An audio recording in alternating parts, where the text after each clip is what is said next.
The interviewer says, "Tell me about yourself." And you say, Hi, I'm Tasha Gay. My friends call me Tash. I'm 24 years old. I'm an avid reader. I like to read different types of books. I prefer nonfiction.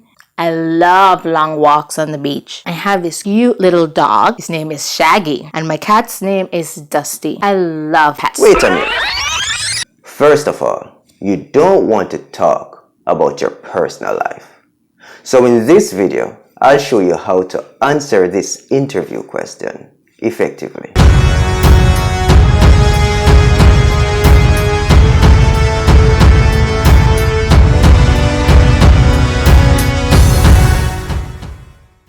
Hi, I'm Fabian Morgan, co-founder of Starting Momentum. If you haven't done so yet, please like, subscribe, and hit the bell so that we can notify you when we publish new videos. First, you don't want to talk about your personal life. This is not a tell-all session where you discuss the details of your life history. In fact, in some countries, it is illegal for the interviewer to ask some of these types of questions, such as your age, your ethnicity, your marital status, your family background, and your disability. It would be to your advantage not to disclose this type of information unless you're seeking accommodation for disability or the job requires that you have lived experience. A lived experience is one that you have been through personally yourself.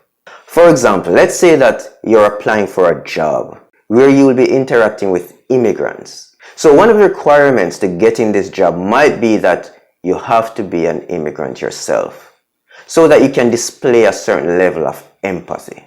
As a general rule, keep your answers relevant to the job posting and the company where you're applying. Which leads us to number 2. The interviewer is not necessarily asking you to repeat the content of your resume line by line. Feel free to highlight a few key achievements. But remember, your resume was good enough to bring you to the interview, to win you that interview. Now that you're there, you are your resume. You are the personification of your resume. This means that the interviewer will be listening, of course, to what you have to say with your mouth, but they will also be paying keen attention to what you don't say, your body language. Things like your eye contact, your smile, your posture play a huge part from the start of the recruiting process to the end. Here's what the interviewer wants to know. The interviewer wants to know, are you self-aware? How well do you know yourself? So in a clear and concise way, get the interviewer to bind to you as a person and as a professional. The interviewer also wants to know, do they like you? Are you someone who they can connect with? Would you work well with other people? How well would you fit into their culture?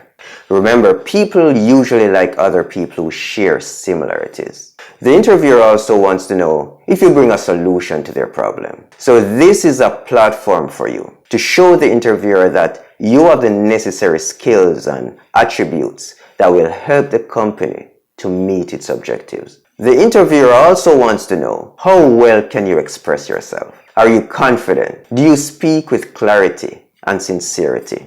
How well would you represent the company? This is especially important if you are applying for a position of leadership and/or a position where you'll be interacting with the company's customers and other stakeholders. So here's how to answer this question. You answer this question by preparing your answer ahead of time, even before you step into that interview. You prepare bullet points. Avoid writing a script. You don't want to sound scripted. And having said that, ensure that your answer is no more than 2 minutes long. These 5 items must be a part of your answer. A power word, your brand word, the character traits that you have that match the company and the role that you're applying for. Highlight your key expertise and highlight one accomplishment. So let's start over. Let's take it from the very top. Let's pretend that you're an IT security specialist and you're applying for a role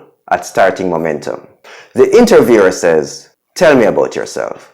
And you say, I'm an IT security expert with over 20 years of experience and a degree in cybersecurity. Throughout my career, people know me as the problem solver. When no one else can fix a problem, usually I can because I take the time to find root causes. In a previous role, I received recognition from the CEO of the company because my quick intervention solved a problem that saved the company from huge losses and serious reputational harm. In addition to my IT expertise, I can add value to your company because of my strong communication skills, ability to adapt to change, my attention to detail, and ability to build strong relationships. Wow, much better. That was good. So now that you have the essence of how to approach this interview question, get yourself a pen and paper and write down your answer. One of the best ways to answer this question is to review a job post advertisement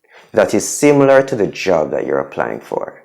Okay, so that's all for today. If you feel like this tip was beneficial, please remember to like, subscribe, and share. In the next video, we'll discuss the interview question. Why do you want this job? See you at the next video.